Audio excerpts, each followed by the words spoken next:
A man married a woman 200 years younger than him, but had no idea. Not until she told him the truth. She was from the future. Jamie was stunned. To prove she was a time traveler, Claire showed him the smallpox vaccine scar on her arm, a mark only modern people had. She even knew exactly when and how Captain Randall would die, information her modern-day husband had once told her. Jamie was floored. He hadn't just married a stranger. He'd married someone who already had a husband. But Claire's expression was too sincere to doubt. So Jamie called her an outsider and promised to take her to the Standing Stones so she could return to her time and her husband. Even Claire could hardly believe what she was saying. But Jamie, who had only known her for a few months, chose to believe her completely. For days, they rode toward the stone circle. The closer they got, the heavier Jamie's heart became. He didn't want to lose her. But when the time came, they arrived at the ancient site. Jamie told her to get ready. Hand in hand, they approached the towering stones. Looking at the place where it had all begun, Claire hesitated. She didn't want to leave Jamie, but she'd already been gone too long. With Jamie's gentle encouragement, they walked up together. He pointed to the largest stone. Is it this one? He asked. Claire didn't answer, just stared. Jamie had touched it earlier with no reaction. He didn't know how the magic worked. Claire began describing how she had traveled through it last time, her hand slowly rising, almost on instinct. Startled, Jamie pulled her back. He wasn't ready to let her go. They held each other tightly for a long time.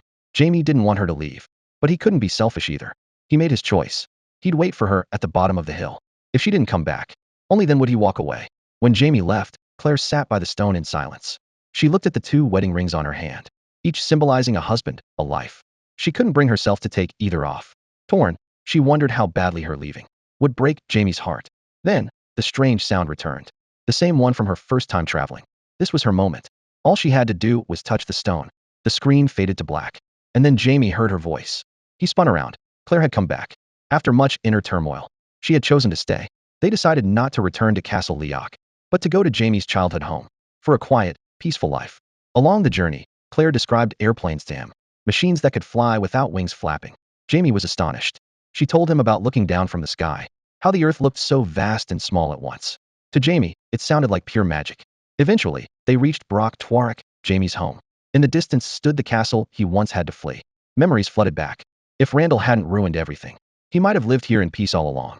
Jamie had also heard that after he left, his sister became pregnant with Randall's child. At the castle gates, Jamie's sister spotted him. Overjoyed, they hugged tightly. But when she introduced her son, Jamie recoiled.